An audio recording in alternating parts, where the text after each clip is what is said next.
Hello, everybody, and welcome in. It, of course, is our favorite time of week. I am Coach Sabrina B, a social imagery and ministry lifestyle coach. You can find out more about me at www.ssboardley.org. I work with women in business and ministry to make sure that they are living their camera-ready lives, whether it be in the pulpit, on the platform, in front of the camera, or behind the camera. So listen, enough about me. This commentary on today is getting ready to be amazing because the topic is going to provoke some of you to greater. Let me say it right now because I'm getting ready to, oh, it was so good when it came to me. It's not them, it's you. I know you don't want to hear that. I know you don't want to talk about that. I know you want to say, no, it ain't me, it's them. No, boo. No, sis, pump your brakes. Nah, bro, it ain't them. Is you. You see, what has happened is we've come so complacent and we get so conformed to the way the world begins to do things. Y'all already know when we get ready in the midst of a breakup, we see it on TV all the time. We done heard it in a manner of words or however actions or deeds. Listen, the people say, I want you to know that it's not you, it's me. I need to do some soul searching. I've got to work on me a little bit. I've got some inner healing that I need to do. I've got some issues and some trauma that I continue to carry. X, Y, Z, bop, boot, the boot, blah, blah, blah, all of that stuff. Okay, we hear that. But I'm coming in a different capacity today. I want to tell y'all that it's not them. It's you. Well, what you mean, coach? I'm glad you asked. Let me remind you of something. When there is a greater and a higher calling, a different anointing, a peculiar discernment on your life, you gonna irritate some people. You ain't had to do nothing. You ain't never said nothing. Listen, you only tried to be courteous. You gave a greeting. You gave a salutation. You have done nothing but your best. But there are going to be some that just can't stand you.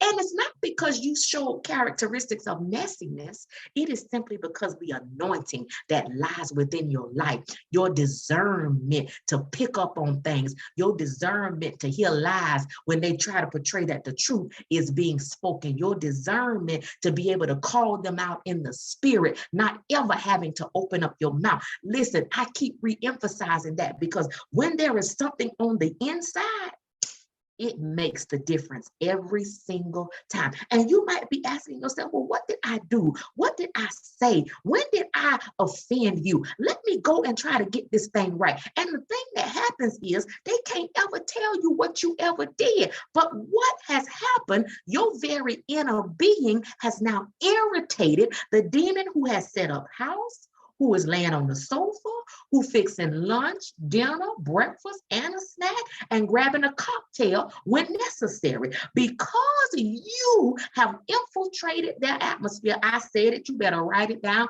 put it down there in the comments. Because you have infiltrated their atmosphere, it bothers them. It's not because you've ever done anything, or because you've ever said anything. I had to do a self-evaluation. Listen, ladies and gentlemen, I had to check me. I had to make sure, listen, where do I stand? Where do I sit? Let me make sure that I got myself together. And then the Spirit of the Lord say, listen, it really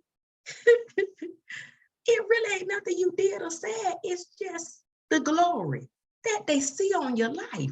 Y'all, let me help y'all. It's just the glory that they see on your life. They see you elevating. They see your prayer life increasing. They see people beginning to love you even the more, and it irritates them. It makes them downright angry.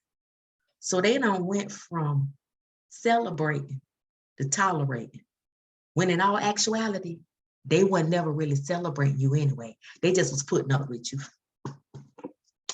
They just was putting up with you because you was married to their sister. They just was dealing with you because you was married to their brother. They just was dealing with you. They really ain't never really care for you at that point. And what happens is God has to come in and reveal the intent of the heart. Now, as long as you keep your heart pure, baby, you're going to be okay. You understand what I'm saying? Just be reminded that it's not them, it's you. They really don't know how to take you. They really don't know how to approach you. And the problem therein lies that you have what they need, but because they have become so offended by the anointing that lies on your life, they refuse to get the help that they truly need. Now, what I need you to do is I need you to knock the dust off your shoulders, pack it up under your feet, pick up your briefcase, your purse, your suitcase, your wallet, and keep it moving.